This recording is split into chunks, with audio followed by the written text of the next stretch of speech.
What's up, everybody? Welcome to Flux Harmonic. I'm David Wilson, and today we're back with another live stream where we try to code something cool from scratch.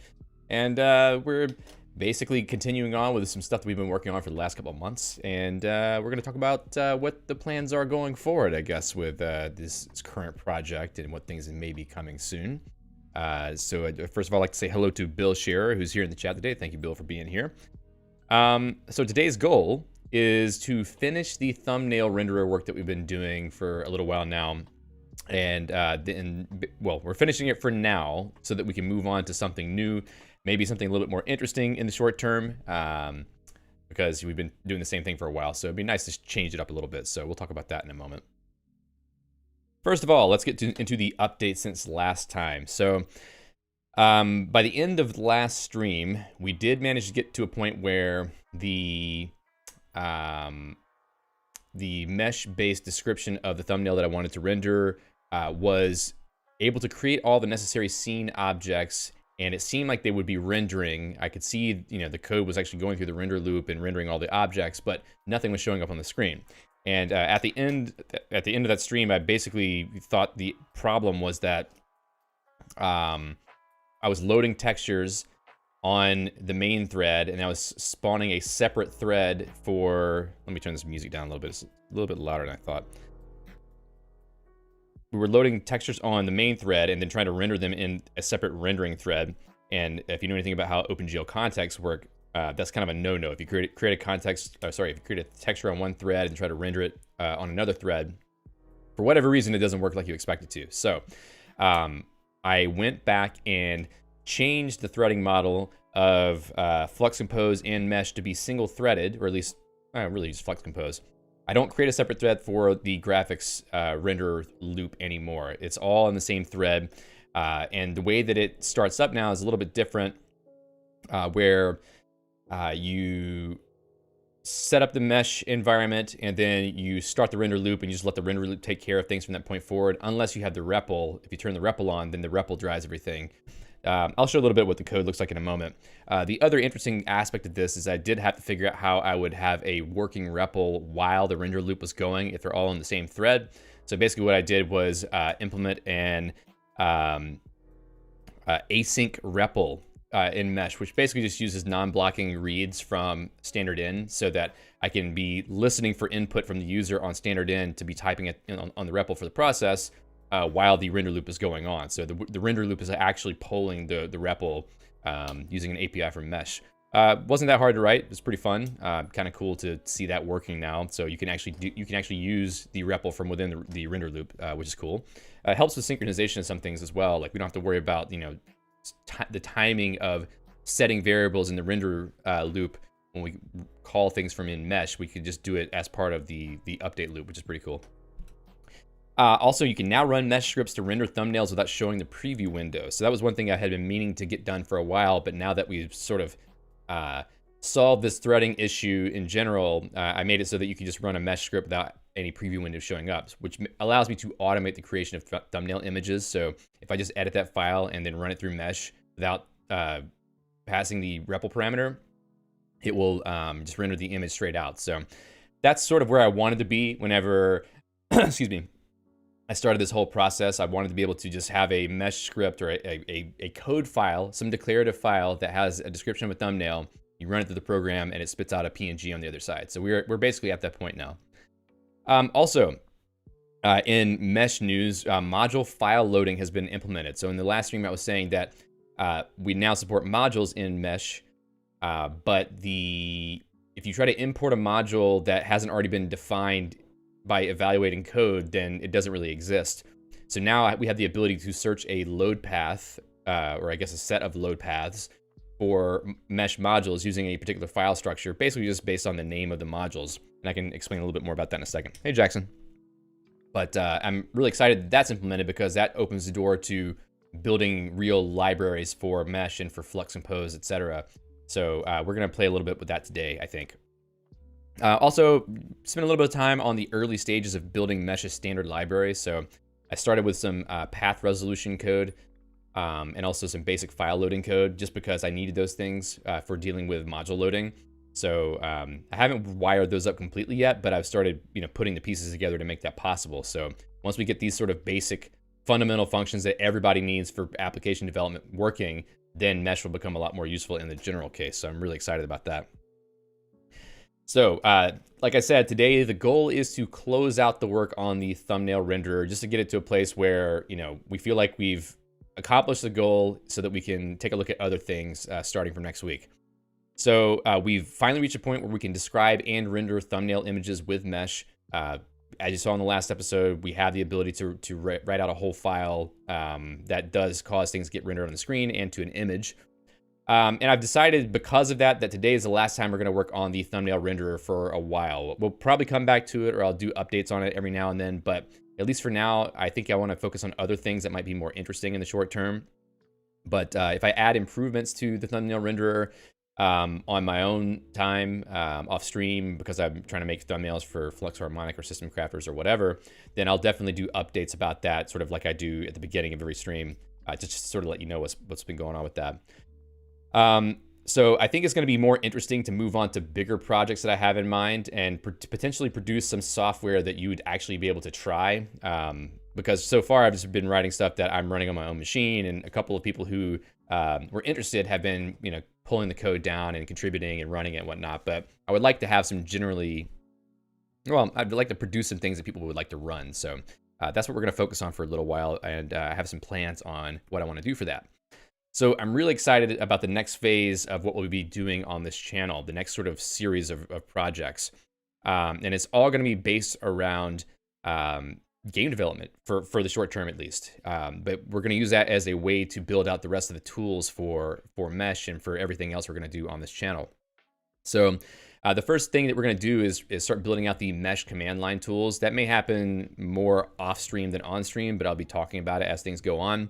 Especially the Mesh build command. So I mentioned, I think in the first stream about Mesh, that I need a way to orchestrate the building of projects that use Mesh and also have C code that needs to be built. So you can think of it as like a meta build tool that's sort of above the level of CMake or make files or anything like that, where it would help facilitate cloning of dependency repositories, building of dependencies, and then producing a final program. And also packaging of a program for distribution, which is sort of an important thing about what we're going to be doing in this set of goals here. So very, very short-term stuff, we'll be doing that because I really need to have the ability to build Mesh along with other libraries, but not have them all be in the same repository or in any kind of like monorepo. Right now, I've been sort of checking in all the Mesh code to a subfolder of Flux Compose, but really soon, like maybe even this weekend, I'm going to split all that code out into a separate repository. And then we're going to need a way to pull that in. Like if you want to build Flux Compose with Mesh, you're going to have to be able to pull in the Mesh dependency and maybe any other module dependencies and compile it all together. So I think I'm going to make tools to make that easier for myself. Also, flesh out Mesh's capabilities for writing general applications where Mesh is like the driver of the program. So instead of having C be the main entry point of the program, you may have Mesh be the entry point of the program, and then you pull in libraries written in Mesh and C to facilitate the behavior of the program. So for Flux Compose, it's been making sense so far to have it be a C-focused program. But for some of the new stuff I want to work on that... well, I want to use Mesh as a primary language because I feel like it has the potential to work for that. So we will try to make it so that we could have Mesh be the main entry point of the programs we're going to be working on, and then sort of make everything work together from that perspective. But C is going to be a big part of all that because a lot of this needs to have high performance components for rendering or for audio or for anything else like that. So it's really just like Mesh is sort of the glue for all the C components effectively. Also, I want to lay the groundwork for the next iteration of my Substratic engine. So Substratic engine is a game engine that I've been sort of working on and off since probably 2008. And it's taken many different forms and in many different languages. But in 2020, I wrote it in Gambit Scheme, and then I started rewriting it in C because of some of the perceived shortcomings I saw with using Scheme as a language for game development, or purely Scheme, I guess you could say. And now I'm going to redo it again, basically basing it off of what we've done so far with the Flux Compose code. Move over a lot of the graphic stuff from there, the texture handling, font rendering, etc. Move it over to the Substratic engine. And I'll show you the repo for that, actually, because... Oh, did I click on that? Yeah, whatever. Qt browser does not render correctly for me sometimes. As you can see, no text. Great. Here, let's just go to Substratic/engine, because I think I have it here. So anyway, this is the old Gambit scheme code that I wrote a couple years ago. And we're basically just going to start over from scratch and build this up again using Mesh and C. I had started on another iteration of this, Substratic C, and this actually served as a lot of the inspiration for what I'm doing right now in Flux Compose. So we're sort of going to meet back in the middle and make another iteration of Substratic C, but the real one this time. And this is going to be primarily a mesh library with mostly C components, I would say. So we'll be able to pull that into Flux Compose. We'll be able to pull it into whatever other projects that I work on using mesh. So we've got this whole constellation of projects spawning now, and that's part of the reason why I need this whole mesh build thing, is because to pull in all these pieces, it would be kind of a pain to do it by hand. Obviously, I could use Geeks to do that, but that would only work on Linux, because I can only use Geeks Package Manager on Linux, and I have aspirations to produce programs that work on Linux, macOS, and Windows. So I have to make my own tooling for that. In fact, I did actually do that for the Substratic engine. There was some build scripts I had for that. I think it was in Substratic build, where I was doing cross-platform builds and packaging up games for release on itch.io, and it worked pretty well. I was pretty happy with it. So I'm going to basically try to re-implement a lot of that same stuff, but in Mesh, in my own platform with my own tool set and everything, which I think is going to be a whole lot of fun, at least for me. I don't know about you guys who are watching, but we'll see how that shakes out over time. And then the most important part of all, I'm going to build a game on stream while writing all of these tools. So the whole point of doing all these pieces is so that I can produce a game that I can build and deliver to the viewers of this channel. I've been working on a game on and off since that same period of time in 2020 called Crash the Stack, which is basically like if you imagine a Mahjong game, but with a sort of a hacking focus, where it's Mahjong, but instead of, you're just clicking around on tiles, you would use your keyboard for... Oh, my video is freezing every 10 seconds. I don't see anything happening on my side, but let me know if it keeps happening. Maybe it's buffering somehow. Let me check this really quick. Yeah, the stream seems healthy. Yeah, all good for now. So anyway, Crash the Stack is basically a Mahjong game, but with some flashiness added to it. I did implement like the straightforward Mahjong aspects of that in the past, but I have a lot more ideas on game mechanics and stuff, so it's something we'll try to do over time. I think it'll be a lot of fun. And we're going to be writing that in Mesh and C with all these tools, so we're going to just be building up the whole ecosystem as we go on writing that game. And the ultimate goal of all this, aside from writing Crash the Stack and writing all the other tools as well, the goal for at least the next month is to build tools that enable me to ship a game written with Mesh and C during the Ludum Dare Game Jam on April 1st. So I'm going to try to do that Game Jam over the weekend, like I mentioned last week. Basically like 48 hours to write a game from scratch, but you can use open source tools, obviously. So I want to get all of the tooling working to enable me to build, to produce cross-platform builds of a game written with Mesh by that time. Now that sounds ambitious. I've done this before, so I think that it's possible to do it. I just need to front load the work on Mesh build to get things started, and then it should be enough to sort of piece things together in time for April 1st to come around. So that's the big ambitious goal there. And the whole point of doing that is so that I can, during the game jam, while I'm working on things, I can make commits and have it automatically push out updated binaries to my itch.io page, so that you can try them out as the stream is going on and then give feedback. So I think that could be a pretty cool way to have people involved, is that you can actually run the game as I'm building it and tell me what you think about it. So we'll see how that goes. I'm excited. I think it's gonna be a lot of fun. It's a nice challenge. I'm looking forward to it. So back to today's stuff that we want to do. I have a few tasks that I want to do, and some of it is cleanup work because we're sort of at a point now where there's some old code that needs to go away. Sadly, but also happily, it needs to go away. Also, I need to now use the new functionality that I added for loading modules from files to move some of that Flux graphics mesh code we created last time into their own modules so that we can have our thumbnail file only have its own code in it. Also, we will do some improvements to the thumbnail rendering code. We're going to add the blended rectangle rendering into the scene library because that's one of the parts of the Flux Harmonic thumbnail that needs to be added. That should be pretty easy. Also add font rendering to the scene library, which should also be easy. It's just a matter of setting up all the wiring for saying I want text rendered at a particular location on screen. Then we might try to enable centered text rendering so I don't have to keep adjusting the position of the text every time I want to put a thumbnail out. But we'll see if we have time for that. We're gonna have to do a little bit of debugging before everything else though, because I've got some weird issues with the rendering of the thumbnail that you'll see in a second that we probably need to address. So I will show you that right now. Let's get into it. So going back to the mesh file from last time, we basically had a file where we were defining the Flux graphics module inside of thumbnail.msc, the same file that describes a thumbnail. This is what we're going to be moving out to another file.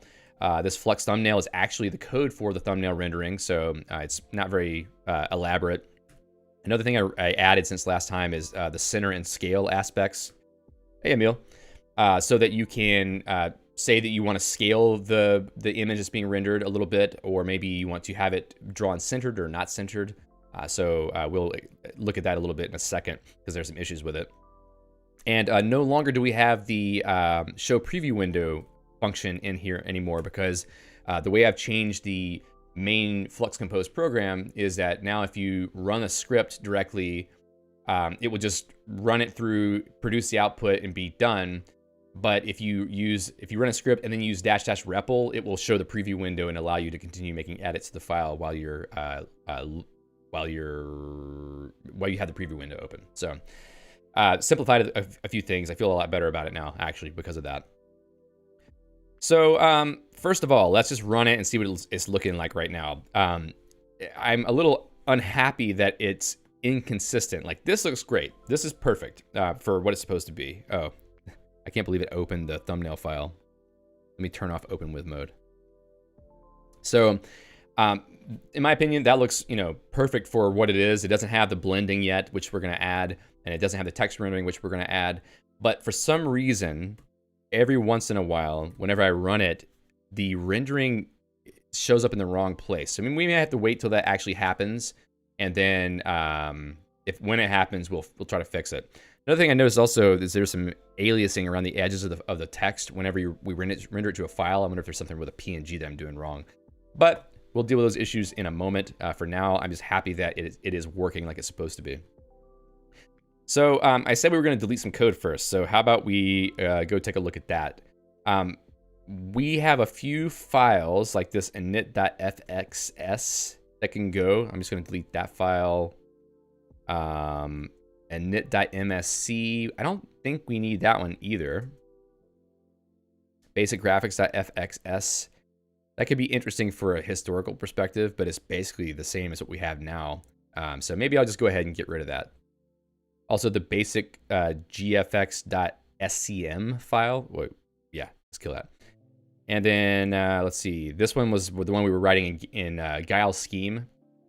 It obviously didn't make it very far, and I think the current formulation we have for this looks better than what this was. So I'm happy with sort of where we've come from the beginning.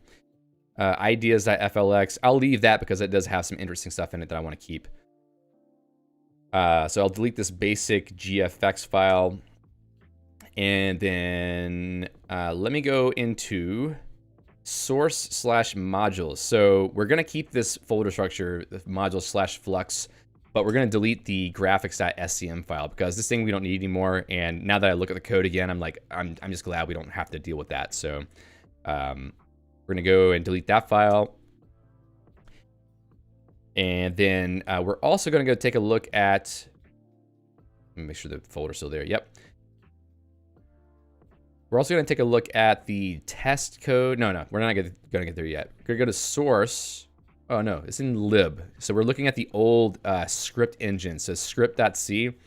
Since we got mesh now, the whole script.c thing can just go away. Let's just take one last little look at it for, you know, old time's sake. It was fun writing this code, but now that I've written the bytecode compiler, this code just seems like such a bad implementation and bad idea to me. So I'm kind of happy to be getting rid of it. So we're just going to delete that one too. Let's see. Anything else in here that needs to go? So we're going to have to delete some stuff from the header files, I think. It's script. Let me just get rid of all of this. I don't think any of this is needed anymore because everything else is in mesh now. And then if there's anything in Flux internal, yeah, we got some stuff in here too. We'll see if I have any conflicts now, having removed some of these things. All right. So we deleted that. And we also need to go and get rid of some tests. So test lang, I think, is one that needs to go. And then we need to also update CMake lists to make sure that we're not including those things. And also, I think probably test main needs to take those out as well. Oh, probably not.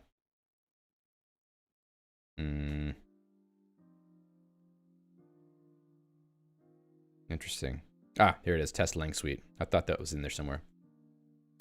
Okay, so now CMake lists for the lib. We got to take out script.c here. Okay, now let's actually try to build it and see if it still builds. Something's gonna break, of course. Okay, so value cursor, flux internal, flux graphics, func circle. That's a lot of stuff that doesn't need to be there anymore. So let's go back into flux internal and value. Anything with value header in it needs to go. So flux graphics, func circle. I mean, let's just we'll add all those things back when we need them. For now, I'm not worried about it. That was line 19, line 39 of scene.c. Yeah, this func circle. Is there anything useful here? Nah, the way that I had to write these function bindings before, it just looks terrible now that I go back and look at it again. Okay. And what else? We have value something in here. Okay, that's probably fine. Let's try to build it again. Okay, I think it's good. Cool. So we're back to what we were before, which is great. Let's see if there's anything else I wanted to clean up. Actually, I want to delete the REPL code that I had added because now we don't need this anymore. I think I'm not even using it. So the only thing I would probably do is just take the banner printing and put it in main.c. So for starting the REPL, let's see. Yeah, so use REPL. Let's do this. Let's put it right here. But then the REPL file, I think I could just get rid of that. I don't need it anymore. Take REPL.c out. And the reason why is because I have a REPL.c inside of mesh. Whoa. Right there. And has everything basically the same as what we had before, which I think is in better shape now than it was. So no need for the other REPL code. Okay, I think we're good to go there. So now let's check out the changes to all the files. I think it's probably good enough for now. So we're going to delete a bunch of stuff. Oh, some code formatting. Thank you very much to the code formatter that decided to wake up and do things now.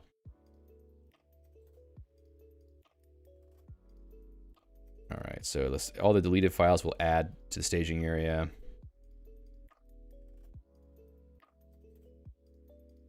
Okay, test suite. I should probably run the test too, just to make sure everything still compiles and works.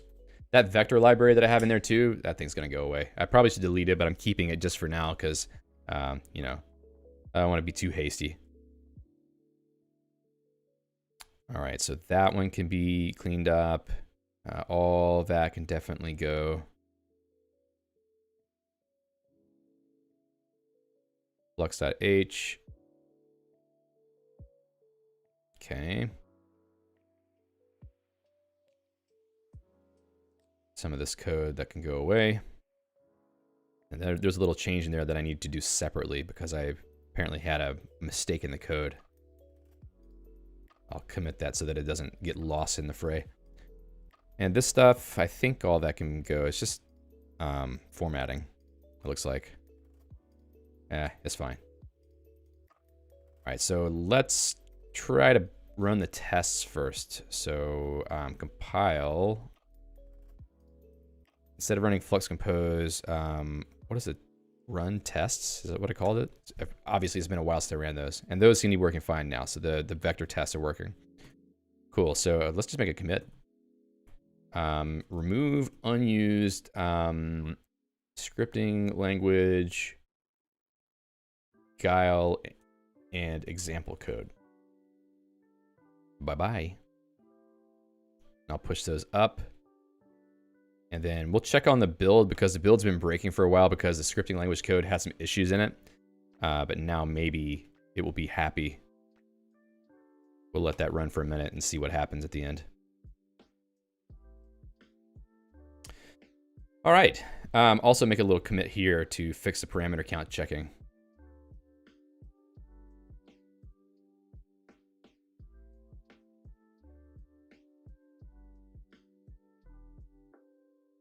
Okay. This should be done fairly fast, I think. But my goal with building distributables for games is that on GitHub Actions, every commit, I should be able to just run a job like this and have it push updates to itch.io. That's something I did get working on GitHub Actions a couple years ago, so it's pretty easy to take that work that I did in the past and then apply it here. So pretty excited about getting that going again because now that I actually have people who watch what I'm doing, maybe somebody will try one of the games that I make, which should be pretty fun. Okay, so we got those two things done. We're gonna mark those two as finished. In fact, let's get out of presentation mode here. And now let's try to move the Flux modules into their own files. So now you'll get to see the new file, module file loading system working. So first of all, we're gonna go into source/modules, Flux, and we're going to create a graphics.msc because that's the extension for mesh files. Jump back into thumbnail.msc, and we're going to take the define module stuff for Flux graphics, copy that, and then go drop it into this Flux graphics.msc. And what I was saying before is that when you add a load path to mesh, for instance, I would add this whole Flux Compose /source/modules path as a load path to mesh, because then mesh will look in the folders based on the name of the module. So if I want to look for Flux graphics, I look into a folder called Flux. Then I look into either for, well, right now I look for a file called graphics.msc. So whatever the last name of the module path is, I look for that name.msc. Then I load that file as a module. Later, I will come up with a way to load a sort of like a module.msc file that's in a folder with the name graphics, but I don't need it right now, so I'm not going to add that yet. I'm just going to do things as needed as I see that the pattern is warranted. So I don't really have any feature creep for that kind of thing. So we got that there now.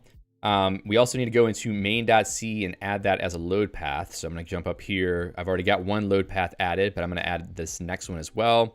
Source/modules, and that's going to be evaluated relatively to the execution path.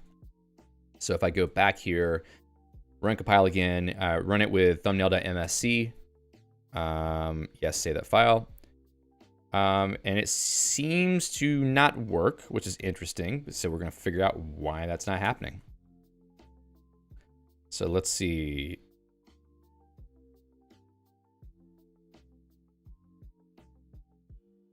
So it compiled. Huh, it did compile the code. Something else must be happening. Undefined variable font load. Interesting. Okay, so which file did that end up going into? Font load. All right, so that's supposed to be in Flux graphics. I wonder if I forgot to do something. Font load. Oh. Yeah, okay, that's right. All right, that's interesting. So we'll have to debug that for just a second and see what's going on. Font load is exported. Should be working fine.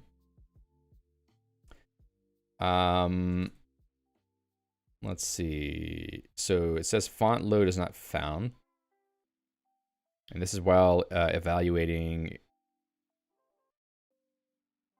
the thumbnail.msc file. So let's take a look really quickly. That's interesting. It occurred to me what part of the problem could be. So I'm doing this enter by name here for Flux Graphics to add some native functions to it. So it's causing that module to be loaded early before I expected it to. But I don't know if it's having some kind of effect on how the code works. So first of all, let's go into module.c. And we have the import functionality here. Let's take a look really quickly at importing exported symbol.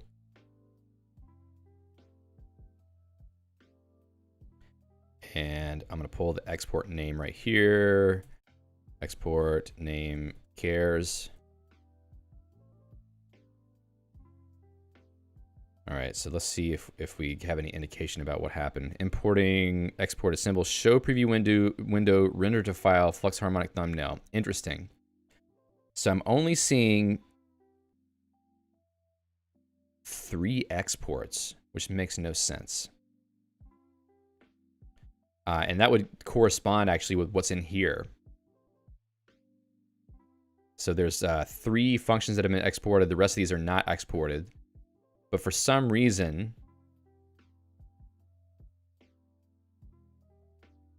whenever this got imported, when it imported the stuff from the file, it didn't actually export those correctly. So let's double check.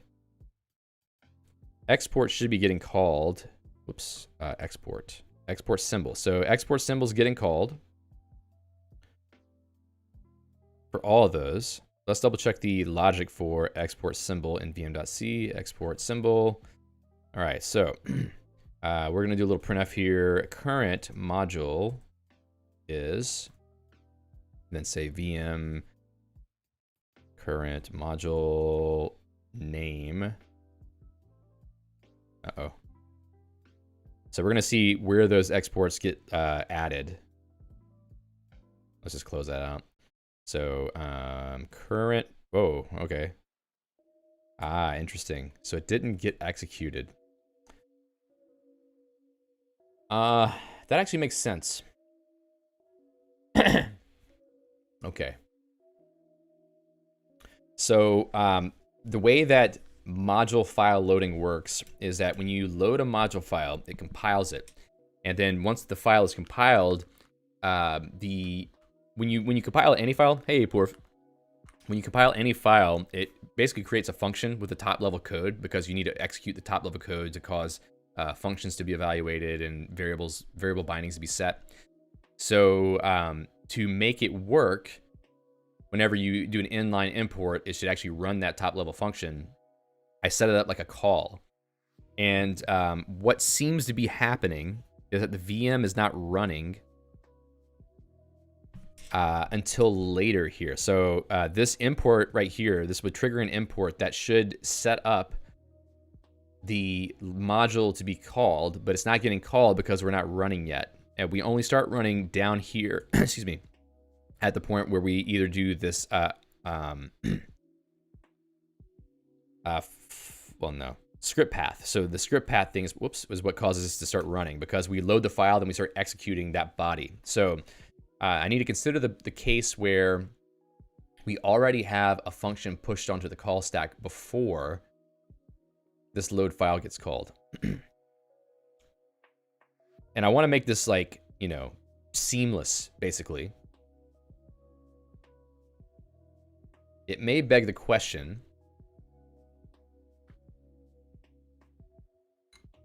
so I think, interesting. So in module import path,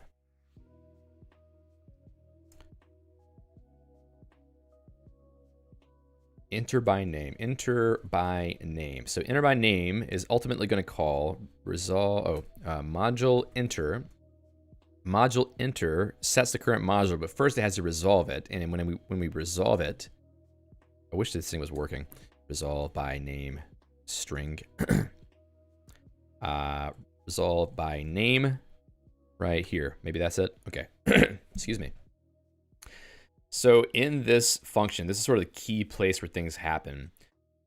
So if the module is not loaded yet, if it's not in the modules table, we try to look up the path for the module if it's on disk, and then we load it from that path.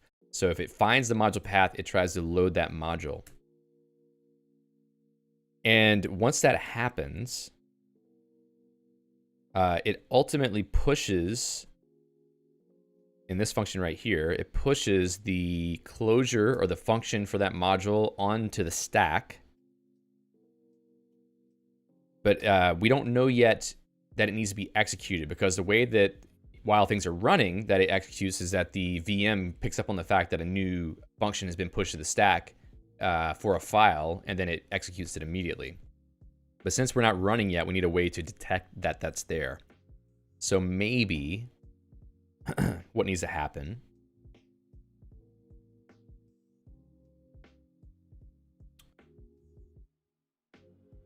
is that either eval string needs to pick up on that and run it first before it does the next thing.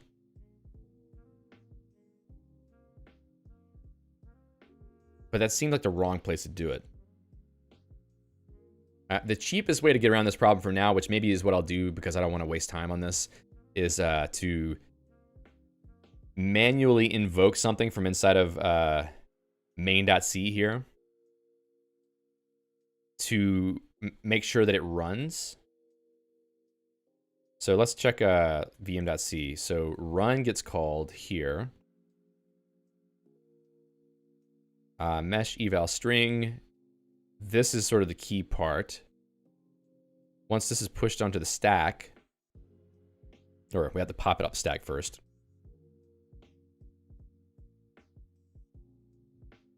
Then we basically tell the VM to call it, and then we run the VM. I'm just trying to think of like the right place to put this stuff. Mesh VM load path add.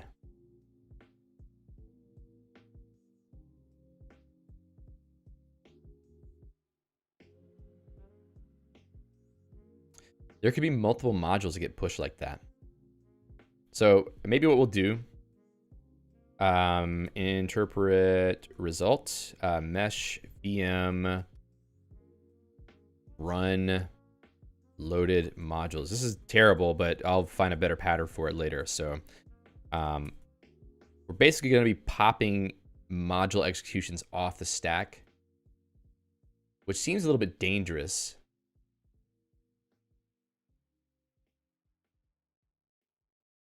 Because if you execute them in the wrong order, you could end up with trouble. Especially when things aren't evaluated yet. So you would kind of want to do it in order. You would want to make sure it happened in order. I guess even this module load function could detect that the VM is not running and just automatically run them. So maybe that's a better approach, actually. So I could do this. I could just copy this in, load module. And then we will have to have a way to detect that the VM is not currently running. Which I started adding before the stream, and then I stopped because I was like, okay, maybe I don't need this after all, but I think I'm going to need it after all. So unfortunately, we'll go add that now. Bool is running, determines, or specifies whether the VM is currently running. Okay, so we're going to go back into vm.c. We're going to go to the top of the loop of run. And right before we start doing anything in the for loop, we're going to say VM running is running equals true. And then at the end of the for loop, after it's finished, we're going to say it's false. So then here in the bottom of vm.c, we can say if not VM is running,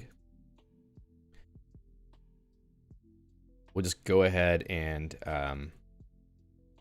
do the thing. In fact, we don't need to push the closure onto the stack if the VM is not running. We'll just go ahead and run it directly. So we'll do that.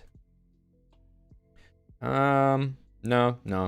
I think that there's some semantics that expect that to be there. So let's just leave that out for now. We'll change it if we need to. And run the VM. We'll just get rid of that extra line. That should be enough. Printf running loaded module immediately. This is how I like to debug things. Just print out yelling messages at myself. A lot of fun. Okay, so that should be good.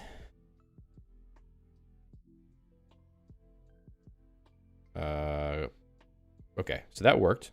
But what was that whole current module thing that I just saw? Current module is. Okay, apparently I was printing things out incorrectly. Current module is, we'll delete that. All right, we'll take that line out too. I think we're good now. Okay, yeah, everything's good. We're back to normal. And is there any other lines I need to remove? Importing export a symbol. Let's put it in module.c. Importing export a symbol. Okay, so where we're at now is that we've moved the graphics functions into this flux/graphics.msc file. So it shows that the module file loading is actually working. We're able to split up our code into separate modules, which is great. Mainly because it means now our thumbnail.msc file could just be the description of the Flux harmonic thumbnail, and we import that Flux graphics library there, and we just start using the functions from it. So I'm super happy with how this turned out because I don't think it's that complicated, and it does give a lot of power to the language. So it's going pretty well. As you can see, we are rendering what looks like a thumbnail. Oh, there we go. There's one of the weird issues that I was seeing.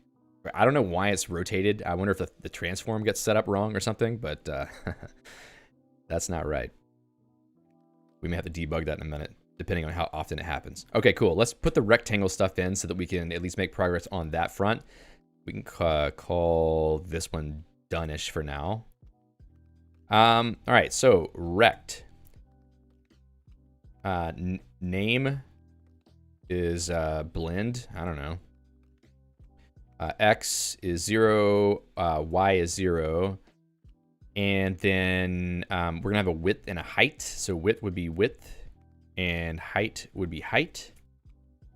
Also, you probably want a color for that as well. So color, and how do I want to specify that? I could just do it as a simple quoted list and say, well, what was I saying in the graphics code? Graphics.c, fill rect, I don't know, draw rect fill. Okay. Is that the right one? No, it doesn't look the right one. I think this is the one. Is this, yeah, render thumbnail. Okay. Context, where are we setting the color? Because that's not right. Is it? Oh, is maybe setting it to 0 to 1? Yeah, that's right. Okay. So we can do this. We could also have a function like RGB or something, which could be cool. How about that? RGB. And then we can just delete these. Just make it simpler. And then that 0.93, we'll call this RGBA just to be clear about what the channels are.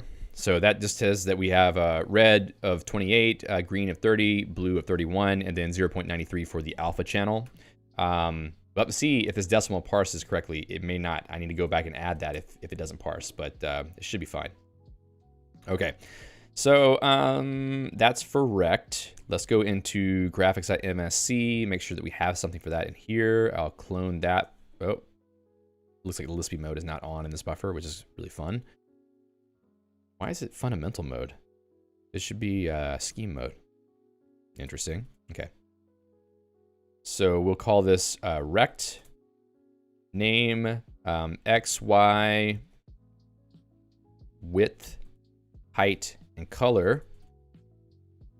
And that should be enough. So scene image or scene rect make, and we're just going to pass along the same parameters again. It would be nice if I had a macro that could just make this really easy to just pass those straight along, but I don't have macros yet, so we have to live without it for now. Width, height, color. Cool.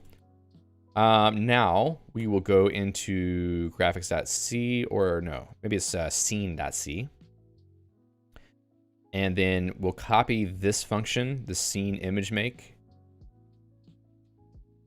And let's see, where do we put everything else? Make image. Flux scene make image. And then we have make image below that. Wait, what? Flux scene image make.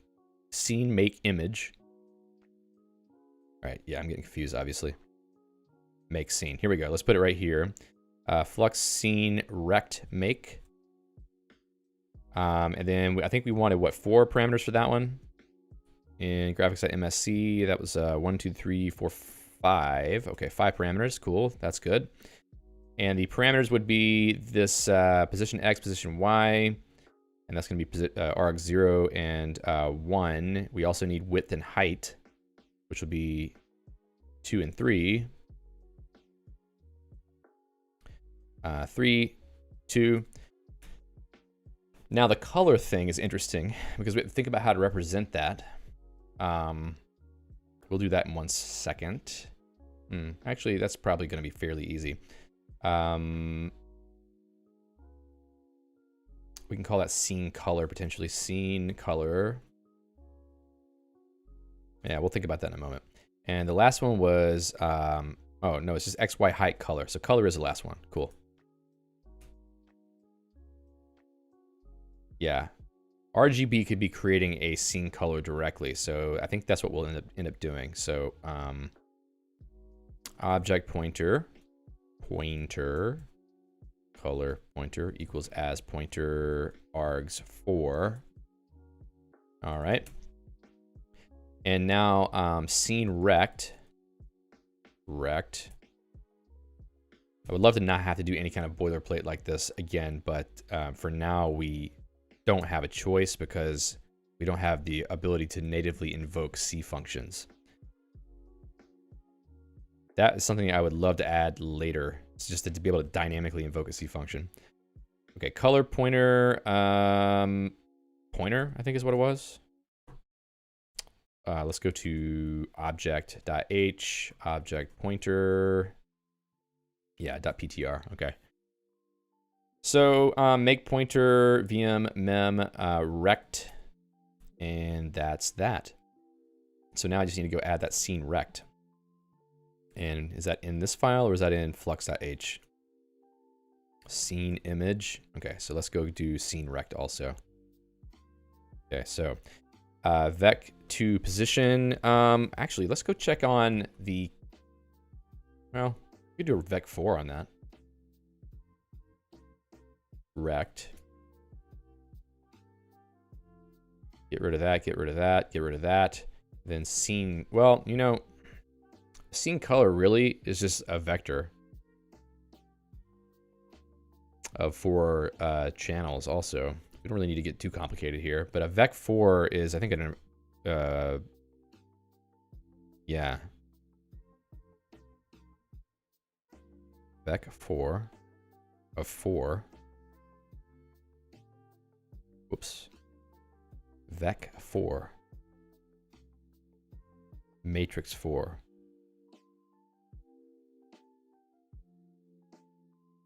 I'm thinking, I don't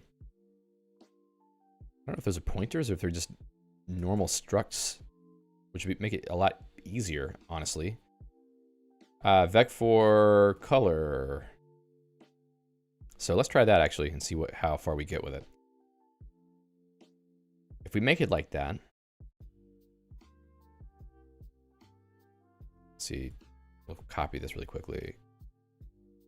Or maybe it's just going to be a vec for color here. Scene color. And then this would be a scene color as well. Scene color. Oh, and I probably need to put that up here before this rect definition. Okay. Hey, Alex. Good to see you, man. Okay, so we got those two things here. Now I can go back into scene.c. We have our scene rect now, so this should stop yelling at me. Color pointer. Oh, I need to cast that probably to scene color. What don't you like? As p pointer. I'm telling you, eglot is not cutting it lately. I don't know what's going on. Ashra says, late to the party, does the scene color need a member? Yeah, it does, because that's the way that the sort of the struct hierarchy is set up. Scene member is like the base of all the structs, and then you put scene member as the first member of the sort of the child structs, I suppose you could say. This makes it easier to have them as a list of them somewhere. Excuse me. All right, so we'll deal with that later. I think it's confused at the moment. We'll just try to compile it and see if it complains about something specific. Okay, so scene 112, texture undeclared. Where is texture written? Right there. Okay, so that explains it. And this needs to be make rect, which doesn't exist yet. That looks right. All right, so we're also going to add... Oh, I think I have the wording backwards. Flux scene, yeah, scene rect make. Okay. Whoa, no, wrong. Let's go right there. Make. All right, so we're just going to rip off our own function here and duplicate the behavior a little bit. This needs to be a scene rect, and then this needs to be a rect. This can be gone. X, Y, width. Also need to copy this and make it height. And then on this one, it could be a scene color pointer. So now we're going to create this rect. I hate the duplication here, but you know, it's okay for now. Scene rect. And then rect, well, let's just go here and do that. How about I just, I do an R on the whole thing, rect. Yeah, oh, what just happened? Capital R, rect, Control G, boom, okay. Type, rect, need to go update that enum also, right up here. Type image, type rect. All right. So now we have that working. Get rid of that one. Position, we're going to say, well, it's going to be a little redundant here, but that's okay. We'll do another rename on that. We'll say rect. And then for these other ones, I believe flux scene get rect. Yeah, that is definitely an option if I decide I'm getting a little upset with it. Okay, then rect color equals color. Get out of here. Color equals color. Okay, so that should be sufficient. Then we need to return the rect. Okay. So if I go back to flux.h, I want to double check. This needs to be a pointer.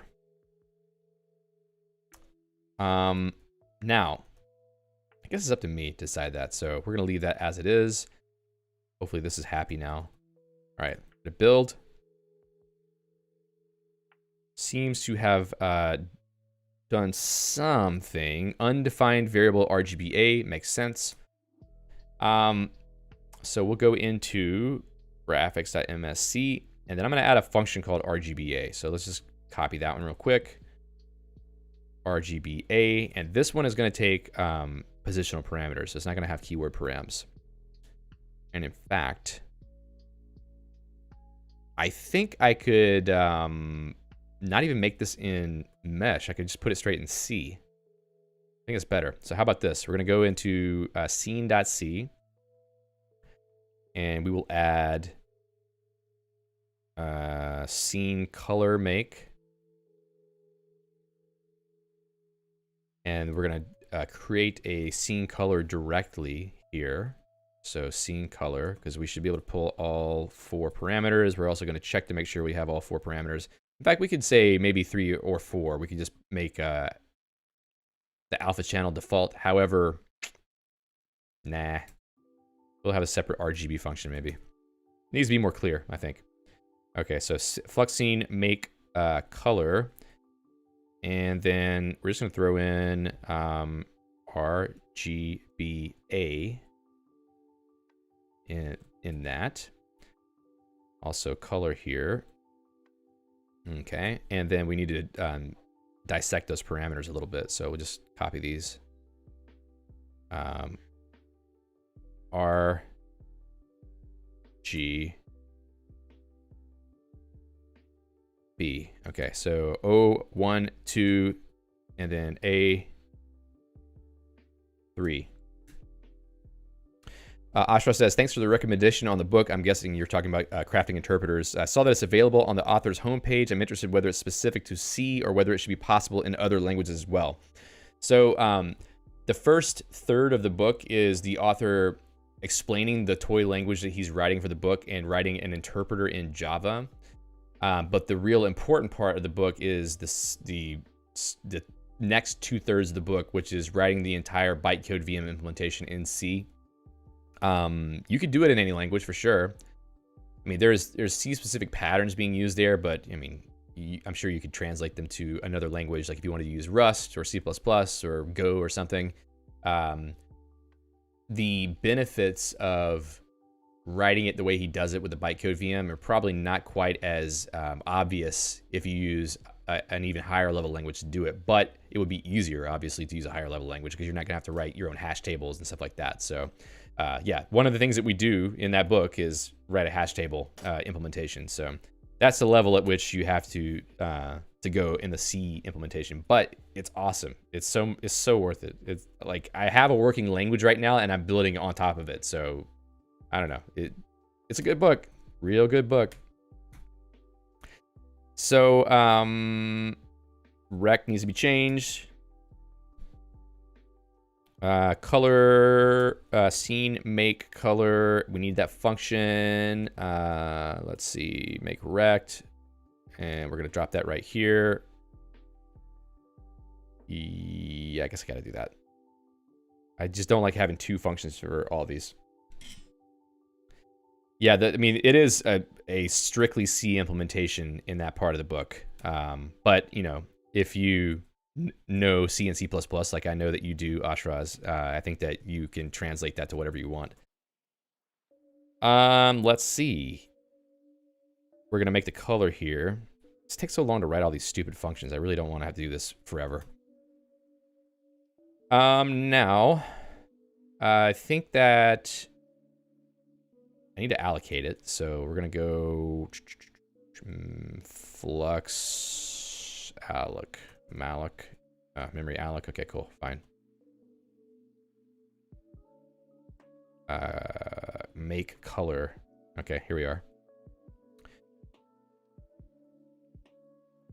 Too much retyping.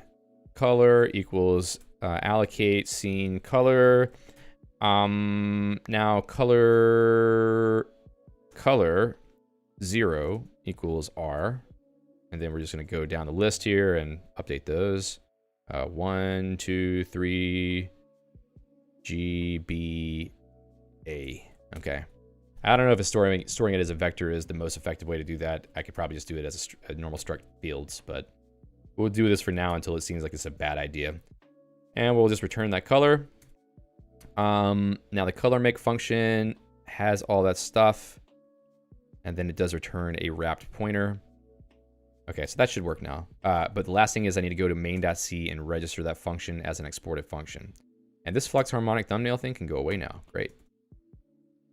Okay, so let's do RGBA here, RGBA.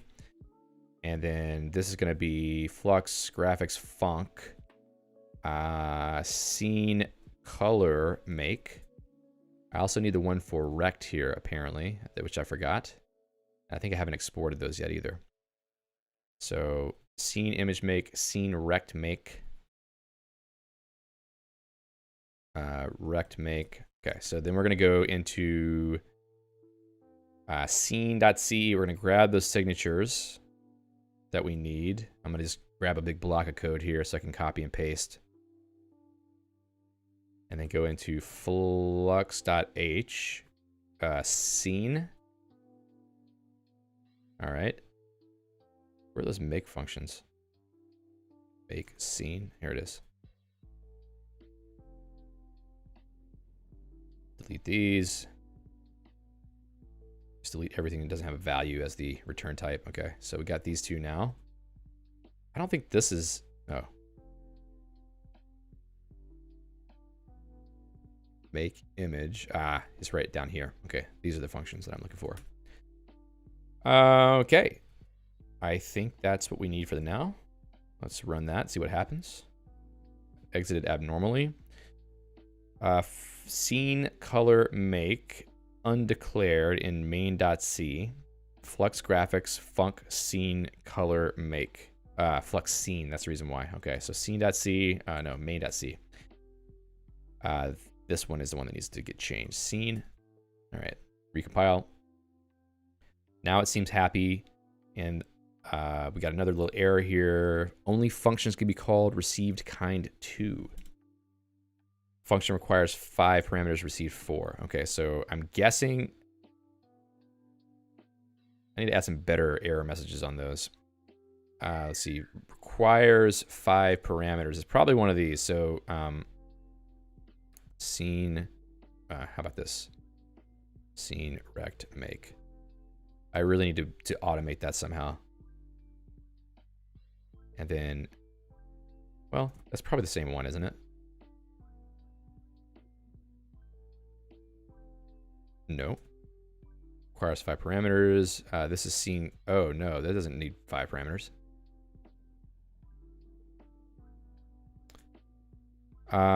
This needs 4. I need some automatic arity validation or something. And this whole functions, only functions can be called. What? Ah. This is really bad. Okay, so only functions can be called received kind 2. Where did I pass something as a function where it should have been thumbnail? Color, RGBA. Huh.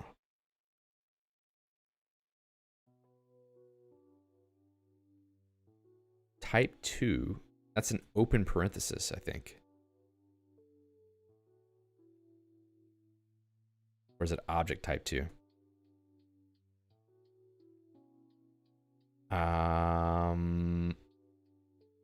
Value.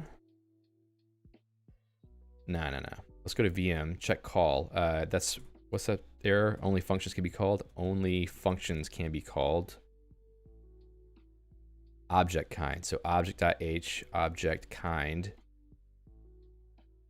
Come on. Symbol. Where do they give it a symbol?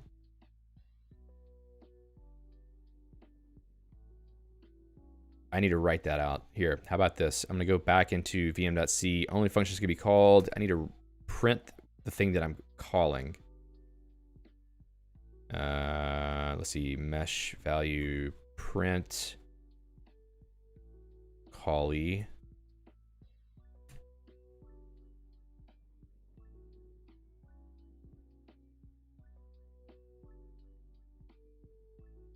Ooh, keyword. Interesting. Where does it think I'm calling a keyword?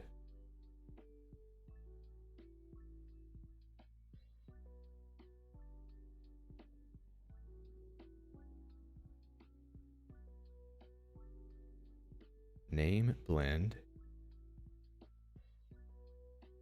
That is strange. Okay, maybe I should look at the code. Ah, come on.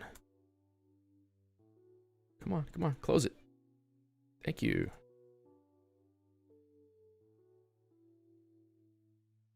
Constant, constant, constant. That seems wrong. It's missing something. Oh, no, that's right. It's dividing height by 5. That's weird.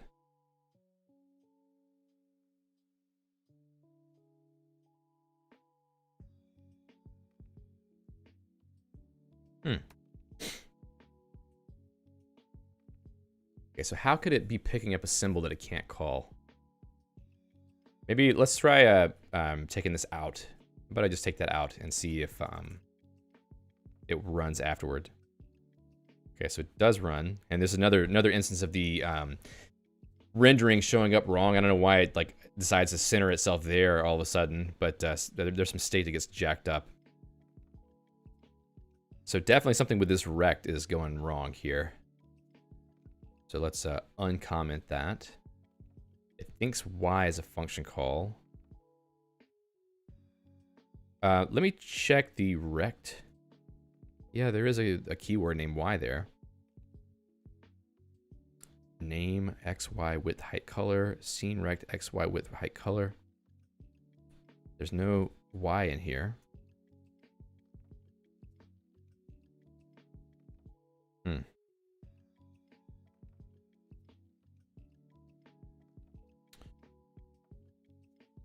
I'm trying to think of the right way to approach this. Maybe I can invoke a seg fault and then hit it in debugger.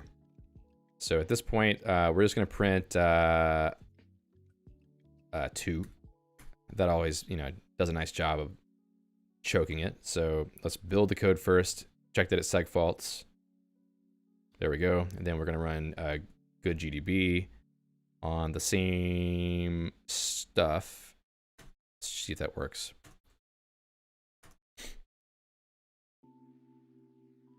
Okay. So we are at eval string run line 682. It is a call expression, which I should be able to see in the disassembly.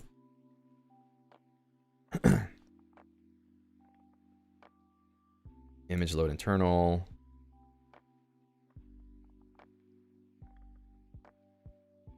Scene image make rect make. It has to be in that rect make call. So read local 2, 3, 4, 5, which seems reasonable. 5, 6.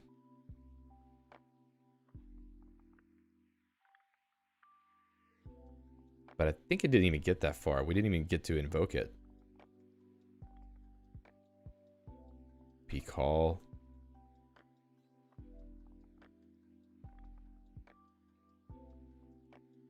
Semibold. Okay, so we're getting closer here.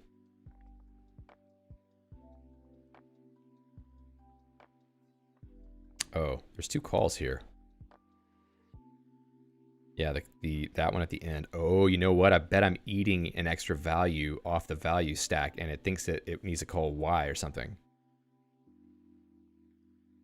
Okay, so it reads the global called rect, which is the function, passes in all these parameters. Okay, that's interesting. Let me check on VM call.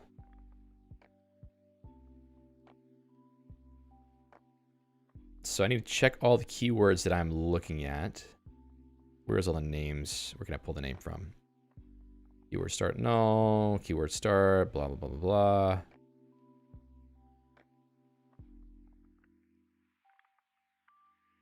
Keyword arg name. Where am I setting that? Okay, cool. I think that's what I can do. I can print that out here. So printf keyword arg. This is going to be horrifying, I think. But we're going to take a look at it anyway. Whoops. Then, excuse me. Keyword arg name cares. Let's do that. We're going to get a lot of output from that, though. Okay, name, texture, X, Y, scale, centered. That seems like the wrong place. So it's trying to call that function? That can't be right.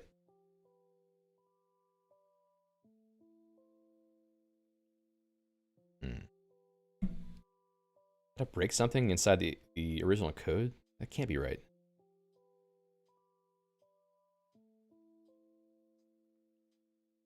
Texture, X, Y, scale, centered. It must be this first image right here.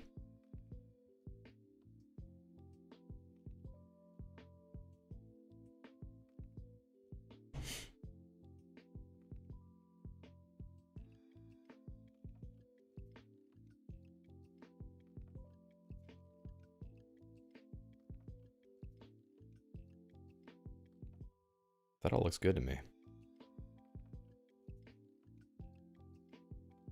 I should also write out the function that we're trying to evoke. Hold on. Something else seems wrong to me. VM call value. That's the one that's complaining.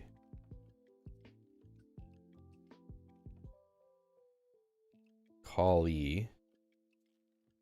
VM call value is being called right here in OP call. VM stack peak. You know what I should do? I should actually turn on the tracing of execution so I can see what's on the value stack while I'm doing this, because something really stupid is happening. Okay, so at this point in the value stack, native function, that looks like the RGBA, but then there's a pointer at the end. What? How did that get in there? One thing I need to do for pointers is I need to be able to write out what type they are also, or like what the assumed type is for those, so that when I have this kind of output, I can tell what type of pointer it is. Okay, so lambda name blend XOYO width height color, and then the color is going to be the result of this native function, but apparently trying to invoke that is causing a problem. Received kind 2. Okay, so let's double check that. OP call. So VM stack peak arg. Oh, maybe the arg count is off because of this extra thing at the end that's not supposed to be there. So how about we look at that? See mesh value print. We'll just do that. And which function does this thing is calling at this moment? Well, I guess I could just take a look at that. OP call 12.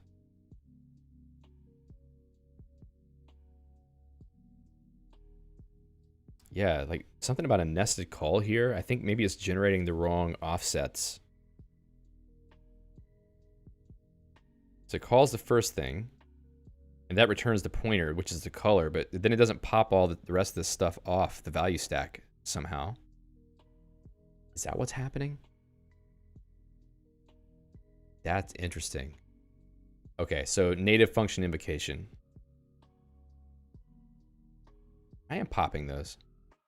Am I not? So if we go to scene.c. Oh. Okay. Yeah, so native. Huh.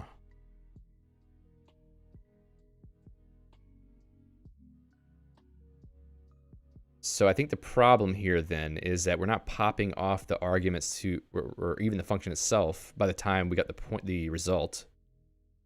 So we need to pop those off here. This is a little bug that I haven't run into yet, but I think that makes sense.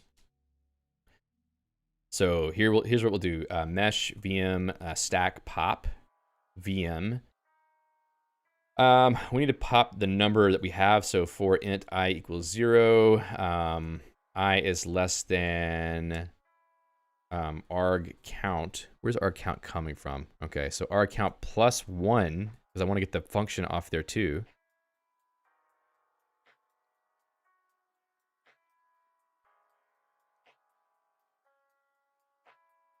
Is it popping that off first? What's going on? Call value. Because we're stack peaking. Oops. All right, so yeah, I think I definitely need to pop all those off. So we're gonna just run through the list, and we'll see if it introduces any other artifacts. Pop off all of the arguments and the function itself. Push the result to store it.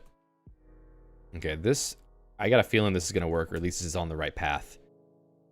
So stack pop, does it require any other stack pop?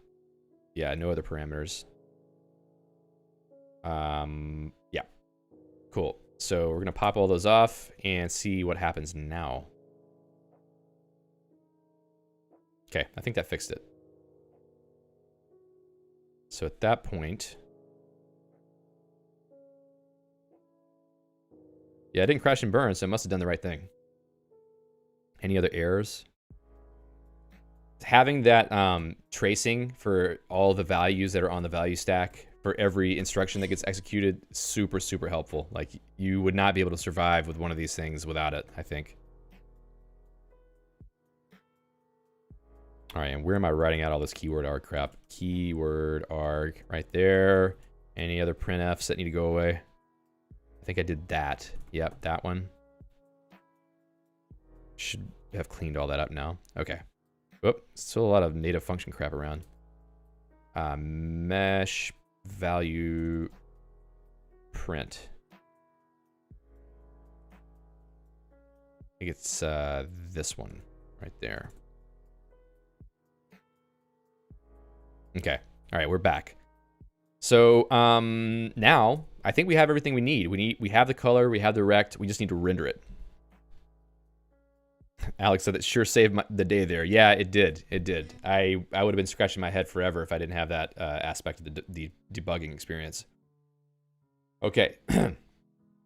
So we're going to go to scene.c and we're going to add the ability to render that rect. So we need to go to wherever that is, right here. Case type rect. And then we can add a function for that. Scene render rect. And then that's pretty much it. I'm starting to see a pattern here, so I wonder if we could simplify that at some point. All right, so we're going to take this and just, well, we don't even need everything. Let's just take the first part of that. Render rect. And then scene and scene rect. And then I'll go to the graphics.c file and just steal that little bit there. All right, so Flux graphics, draw, rect, fill. Thankfully, I already put things into a vec4, so now I can just say rect color, color, and delete that part. And then this just needs to be the whole rect, rect 0. Did I do that as width and height? Let's see. Rect, fill. Yeah, width and height. Good. Okay. So I can just copy this whole pattern. So, bum. So this is height and width. Whoops, no. Sorry. There we go. Get rid of this part here. And then this will be 1. So I think that should be enough. It should draw that now, I think. Let's see. Oh. Implicit declaration. Did you mean Flux graphics raw texture? Apparently I have not exported that function signature. Draw rect fill. Okay. Flux.h rect fill?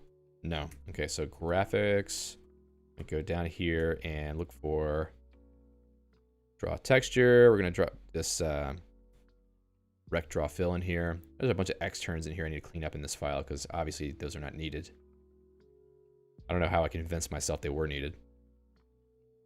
Okay, let's do this now. Oh, that is not the right color, but it's progress, I think. And you can see in the background, the background image is totally gone wonky. I gotta figure out what's going on there. Something really strange is happening. Okay, so that color is wrong. I think the reason why is because I'm not doing the division of the colors correctly. So inside of scene, when we create the color, the assumption is that we're going to be giving values of 255. So I'm trying to see what emoji Alex is using there. 255.0. So we're just going to divide all of these by, well, alpha is not 255. I should probably make it 255 though. Wow, it didn't help.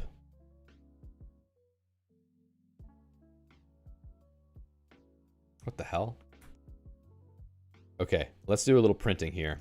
I'm kind of curious as to what's going on. LF, is that right? R G B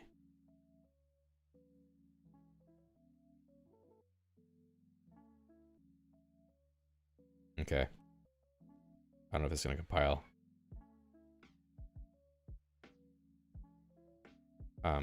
Oops, colors. Oh, it did print. Ashras says, what are we looking at the moment? We're making progress. We fixed the issue with the function call. Now we're trying to just get the rectangle to render the right color. I think it's just a matter of me not calculating correctly. Oh, this is the wrong function. This thing needs to go away. This is some old stuff from the previous implementation. Okay, let's go down to, where is it? Make color. This one. So this is the one that's wrong. This needs to be divided by 255.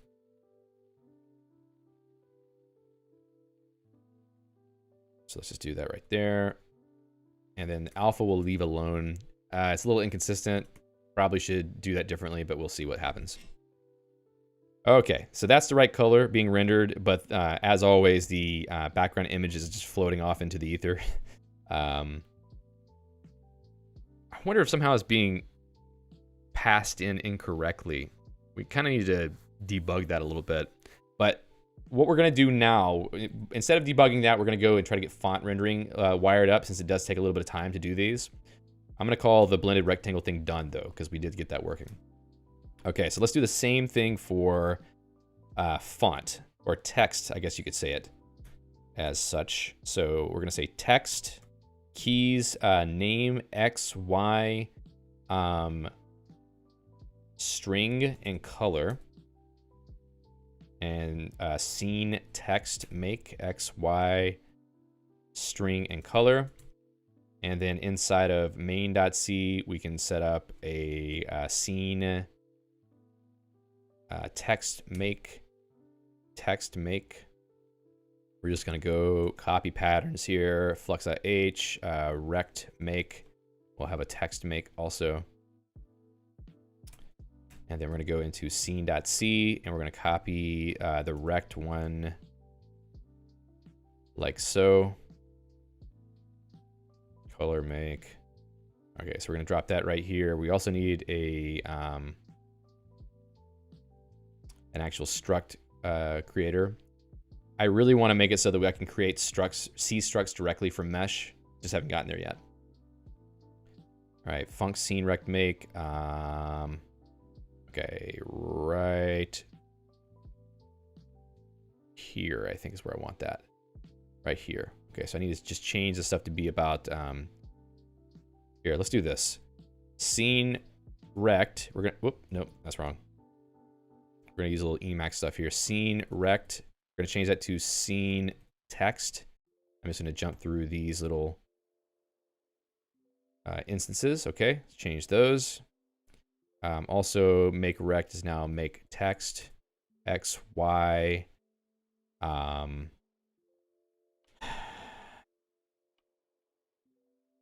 I want that to be a char string pointer?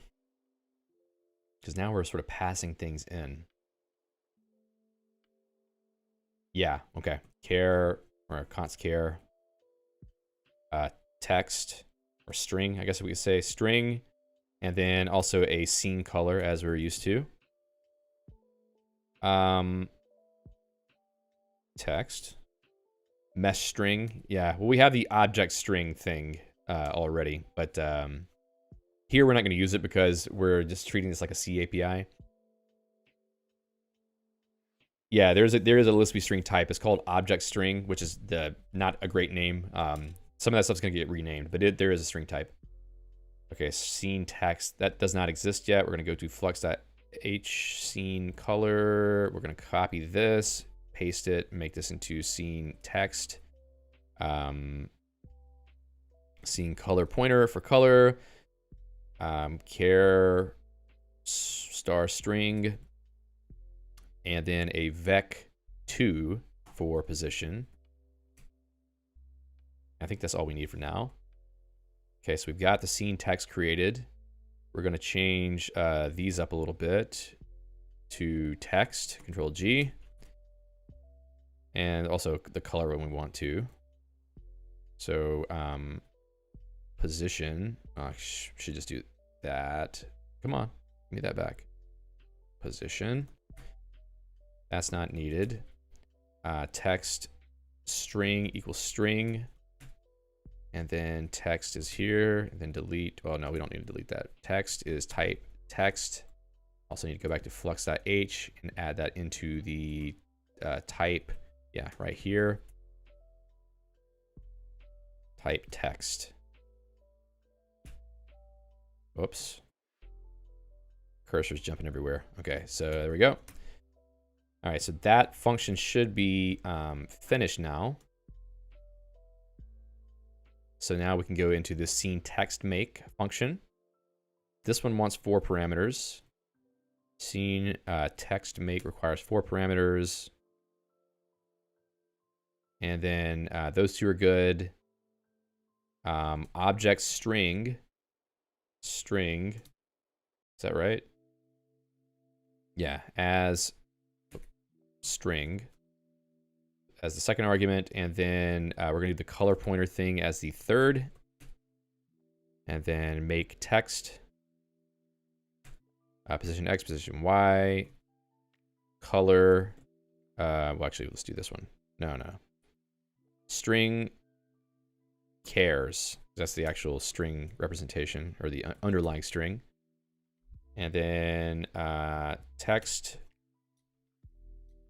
All right, that should be enough to get that object creating. And then well, let's just see if we can compile first. Okay, compilation worked. So now we just need to go to scene.c and go add that to the renderer. Whoops. Go right over here, case text. And then scene render text, scene text. So repetitive. All right, and now we can get this scene render function, put that there. Text. Now, I probably need to pull in the font rendering code. Let's go into graphics.c and then render text. No. Let's see, where was I doing that? It was right over here. Okay. Scene.c, we're going to drop that right there. So, oh, the font. Yeah, that's the thing we're missing too. Okay. Ashra says, is the const char in the string member a problem? Can it be accidentally freed by the GC, although it's still used within the scene? Maybe, but I think it's unlikely because they're all going to be getting GC'd together. But that is something I'll have to look into for sure. So I missed that I needed to get a font in here. We'll grab that and we're going to put it into scene text. We need a pointer to a font. Flux Font, I think we have, right? Font. So that's a pretty important aspect of this. We're going to go back to graphics.msc. We're going to say string font color. And then in scene.c, we'll go update the function for make text to take a font also. Flux font. Drop it right here. Font. Okay. And then in this one, we want 5 parameters now. And then for the 4th parameter, it's going to be a font pointer. And then we will also do something similar here where we take this and turn it into a font. Flux Font. Wish it would wrap this line. It's getting a little bit unwieldy. Okay. Let's see what happens. I think it's going to complain because I haven't fixed that. Wait, hold on. Too few arguments. 191. 1, 2, 3, 4. I think I did something wrong here. I think that doesn't belong. Okay, that's now it wraps. And then up here, I still need to pull in the font. No, I just use my mouse. That's terrible, right? Text font. I need to change this to text here. Change this to text as well. Okay. Now text font, flux thumbnail string. So that's going to be text string. And then we're going to have the text position O and text position 1. That should start to work. If I go back to thumbnail, it's not going to have a good position. Oh, we don't even have one specified yet. Let's do that. I'm going to drop this right at this level. I'm going to say this is text. Name is date, let's say. We're going to have to calculate that string location. So string is going to be February. Well, actually, we got a string up here. What is it? Date string. Okay, so we can change that as a variable. Date string. That's why having an actual language is nice, because you can have things like variables. And then color is just white. So I think I need to set it so that if you don't pass a color, it just uses white by default, but I haven't gotten to that part yet. Ashra says, is object string chars guaranteed to outlive the scene text? In theory, yes, but I can't actually guarantee you that. I'll have to look into that for sure. There's a lot of memory cleanup I need to do because, you know, libasan is yelling at me constantly. So I have a lot of memory leaks that need to be addressed. Okay, segmentation fault. It's fine. Let's pull up the debugger. I gotta kill that one first. Run. Okay, make text. R count 5. Text is make scene text. Something here is null probably, or a bad pointer address. That's which line? 191. Scene.c 191. Okay, string. That's the problem, I think. As string.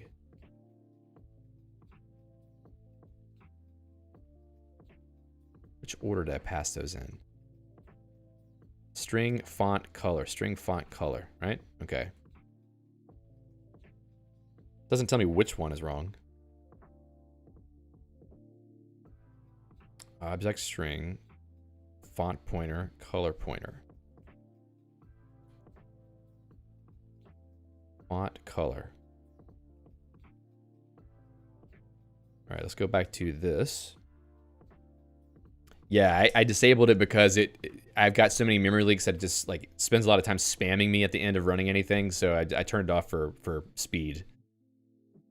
But my goal is like at some point soon I'm gonna go clean up all that stuff and then I'll leave it on all the time so that I get actual warnings whenever there's a problem. Because right now there's just too much of a shit show basically.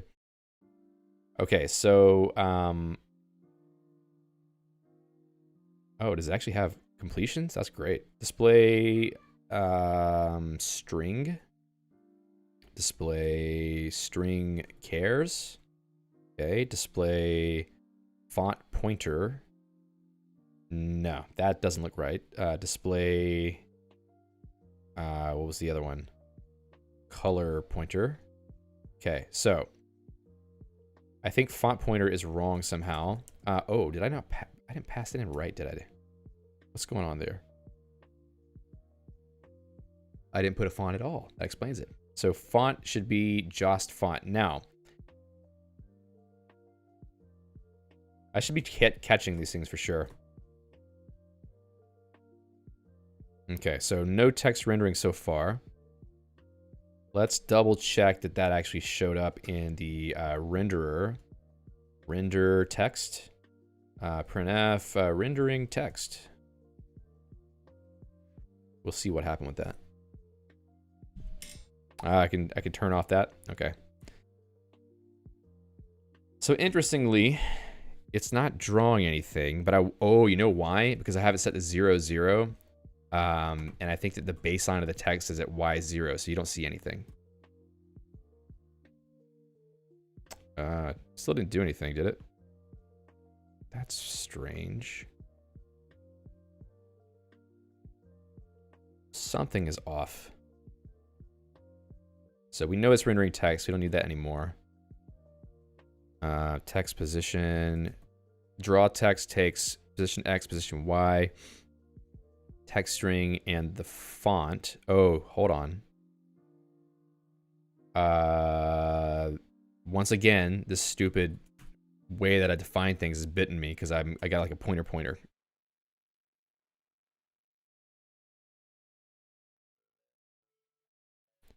That did not help. I got a feeling. Or if you want to report up to 3 leaks, oh, you can really do that? That's awesome.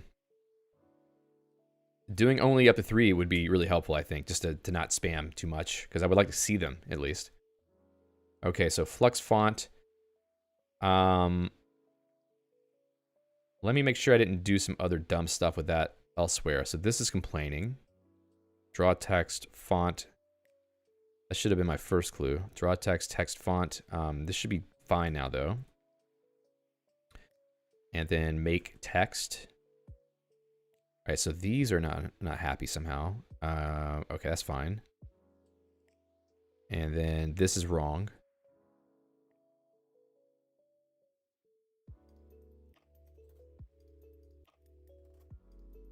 And this is wrong. Okay, let's see if that helps somehow. Yeah, I feel like it should be helping. So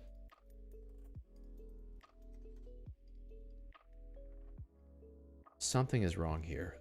When I load a font, maybe the font loading thing is not working right. So what about font?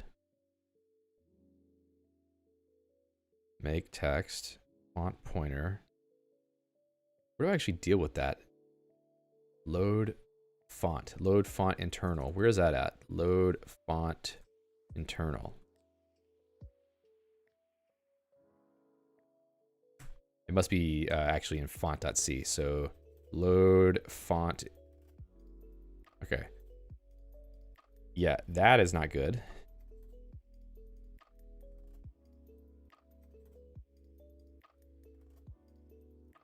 Font.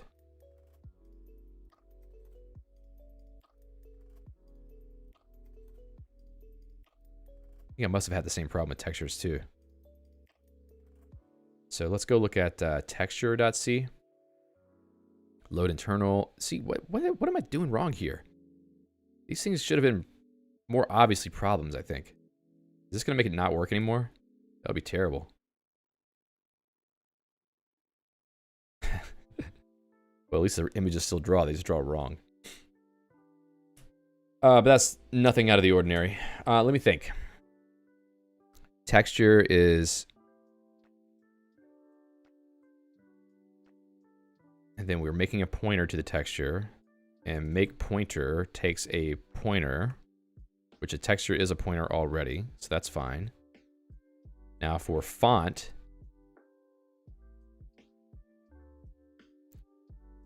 texture equals font equals, why do I even have this set to null up here? Oh, okay. Font is Flux Font load file. And we're passing the font in. So maybe the cast somewhere is a problem. In scene.c, Flux Font. Okay, that cast is fine. I don't know why it's not showing up at all. Unless something didn't work with the font rendering. So back here, we're going to check. Did we ever see any of these messages get written out? Yeah. So face Jost has whatever, blah, blah, blah.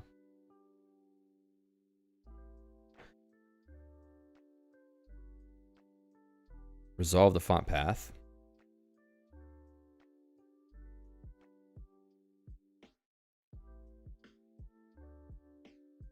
Okay, let's just make sure. Printf font loaded. Font. Just double check that. Make sure there's an actual legit address. Okay, that looks fairly legit. This memory address right there. Okay, that's fine. So I guess the question is, what about when we get back to scene.c inside of the... Oh, I wonder if the text is wrong too. Let me double check the text in case something there is freaky. Printf scene text. I can get the font here too, actually. So colon S, P, string, and font.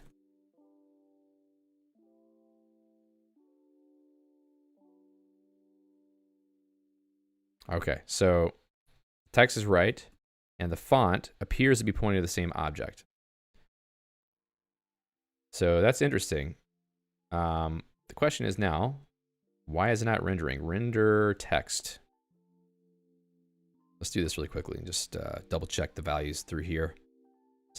Text string, text font. Oh, we'll get spam now.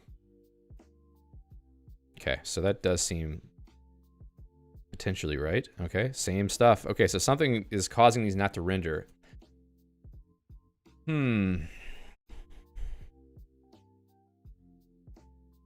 That's really strange.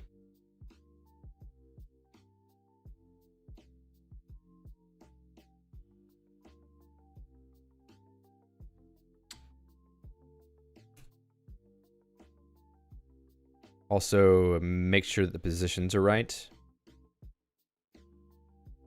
So, F, then text position O, and text position 1.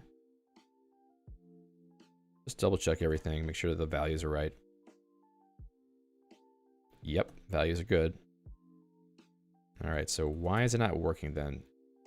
Oh, I didn't set a color. Where is that?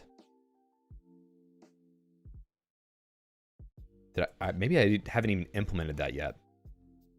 I think I didn't. Color. Okay, so there is a fragment shader that could take a color, but I don't think I've set an API yet. Okay, whatever.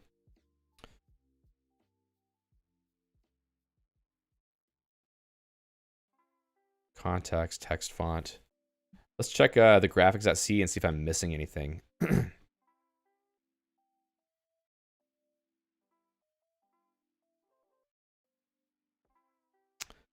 So Jost font. We know that the font's being resolved. Oh, the font size? Okay, well, the font size, I think I already dealt with that, but I didn't double check whether it ended up being right. Thumbnail, size 450. Let's just crank that down a little bit. I mean, that seems a little bit too big anyway. But did that get passed in, I wonder? Font.c, font loaded. And we're going to use now, where's the size? Size, double? Okay. I'm sure it's fine. Where's size being loaded? Oh, I'm casting it to an integer. Is that a... I wonder if that's causing a problem. D. Let's give that a shot. Font size 0. That is not what I expected. Let's go to graphics.c or graphics.msc.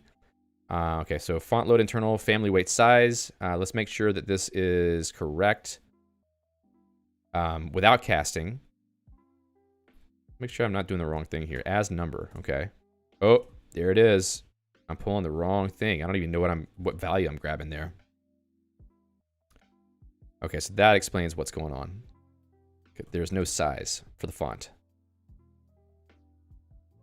Okay, so now text is showing up. It's just in the wrong place. Great. Okay, so we got about 10 minutes left. I think we're actually going to manage to get this working by then, so that's great. And maybe we can even have a moment to debug what's going wrong with the background image not showing up in the right place. Okay, so I bet I know what the problem is too, actually, now that I think about it. So, clear the brain for a second. I need to go grab the positioning that I was doing in graphics.c. Was it uninitialized or set to 0? It was set to 0 because I was pulling the value from the wrong place. In fact, I'm surprised it wasn't something else entirely because of the way I was doing that. Okay, so I'm going to find the positioning of the text that I want to draw. All right, so desired size minus 150 and 405. Okay, so that's pretty easy. All right, so the thumbnail.msc, I'm going to use height minus 150, I believe is what I was doing. And then for the width, it was, or sorry, for the X. Wow, this test failed, huh? Oh, address sanitizer. Fine. So, X was 405.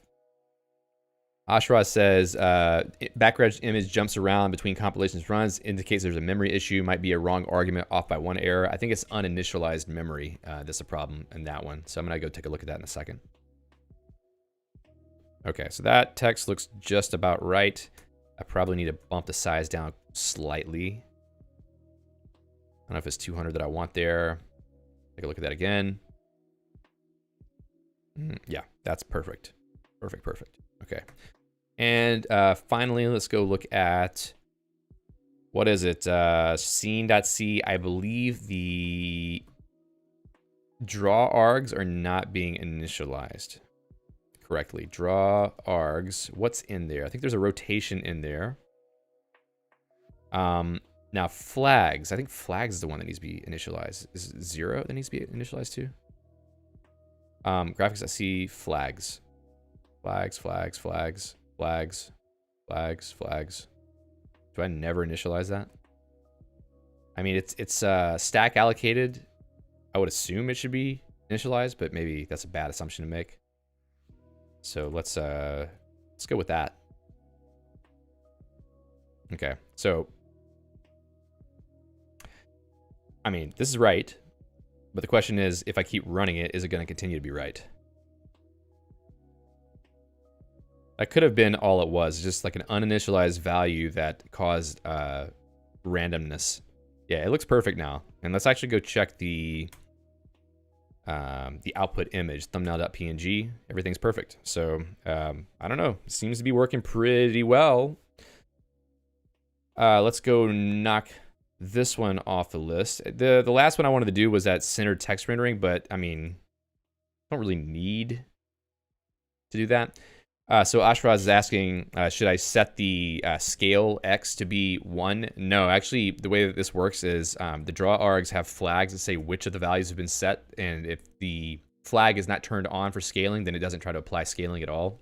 So me setting flags to 0 is basically saying, don't do anything, just render it the way that it's requested to be rendered.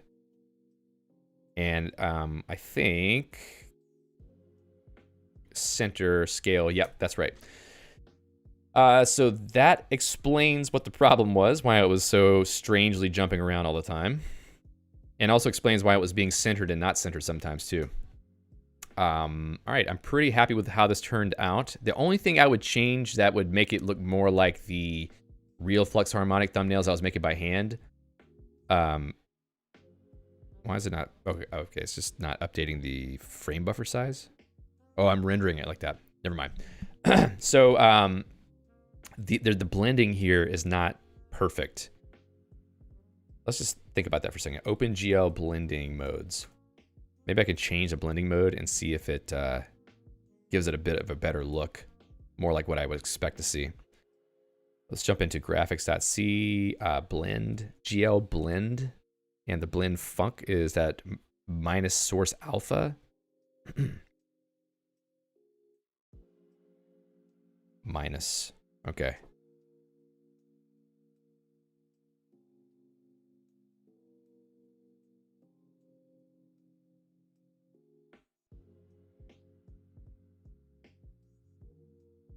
Straight multiplication of source and destination colors. You can say set the GL func add source parameter to dest color. What are the parameters of this? Ah, great. That's the downside of using this GLAD thing, is that it totally obscures the function signatures.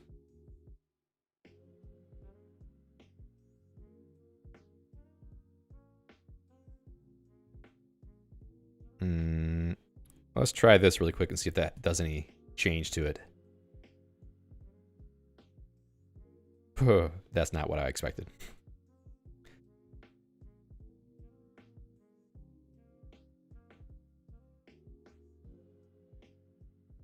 Alpha component above, GL source alpha and dest alpha, regardless of which equation is being used. 1 minus alpha and 1 minus DST alpha.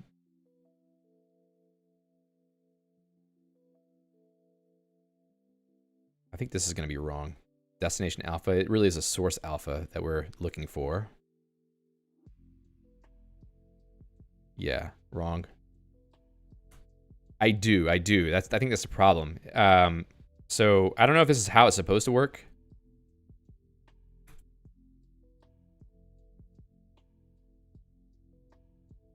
Yeah, so I don't know if you can set more than one.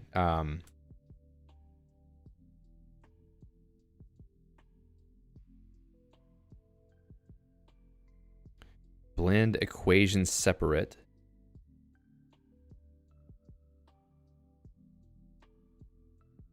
Okay, on the source alpha. Let's try this. I've never tried this before.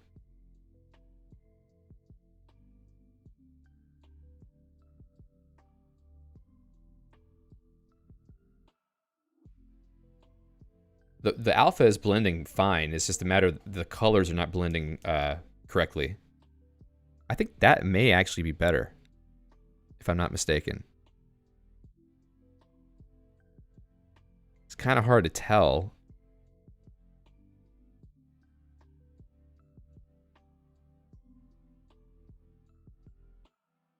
Nah, maybe it's the same. It's really hard to tell.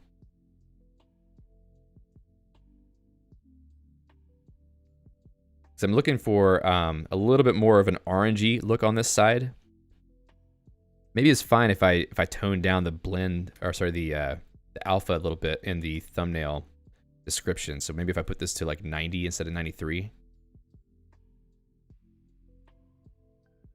That might be fine, actually. The original thumbnails I was making that I liked a bit better than this. Hopefully this does not crash the stream. If this crashes the stream, I'm sorry, and I'll see you next week. But I'm gonna run GIMP and see if it works. Sometimes launching apps on this computer takes the EXWM session down. I don't know why. All right, so you can see in this, there's a little bit more of an orange tint to how GIMP is blending. There's like a little bit more of a blue, a little bit more of an orange here. And this does not quite have the same intensity. So I don't know if that's a matter of the blending calculation or something.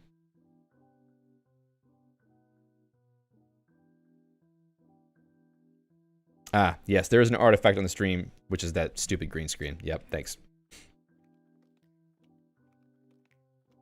There's also this one. I don't know what this does, but we can try that.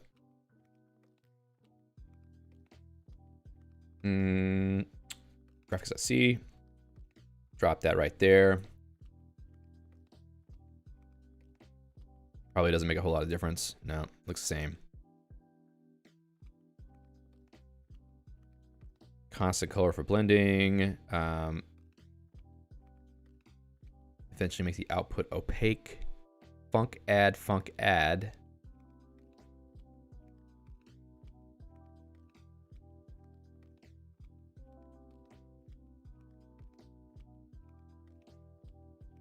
GL funk subtract.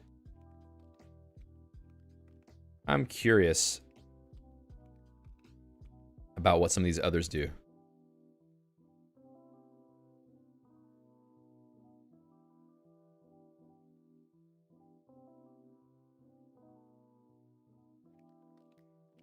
Oh, no.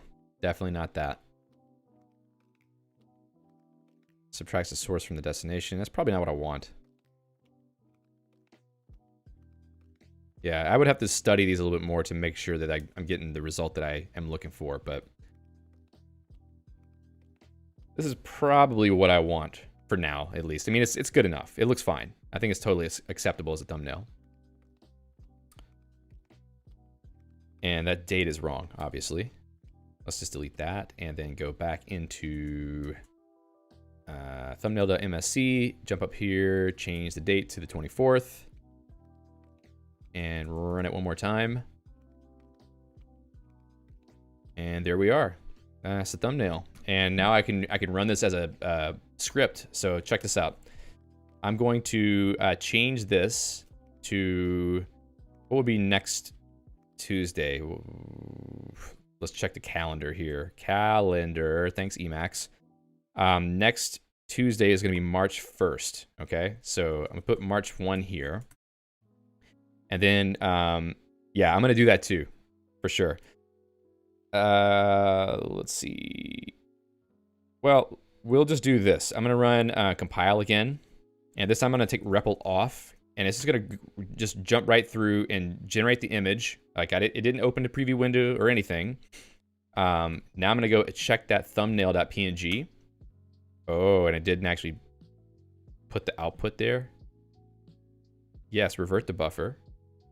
What? Aha. It defeated me. What happened? March 1st. All right, let's try it with the REPL because maybe something is wrong. Okay, on the REPL, it did it correctly. Should have done it without needing to change that on the REPL. Or without needing to run the REPL.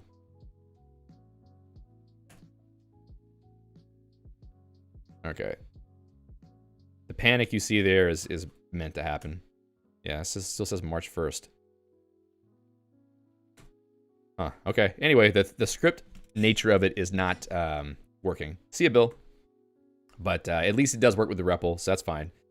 One thing we didn't get to is dynamically updating the stuff in the image with the REPL while it's running. I'll get back to that another time, but I know that it should work. I think there's a little bit of a bug with the async REPL, but I'm happy that I'm at least able to render thumbnails with this now. So that's good enough for me. So let's go ahead and check in the code really quickly. All right, so we got all that stuff now. All the new function signatures and types.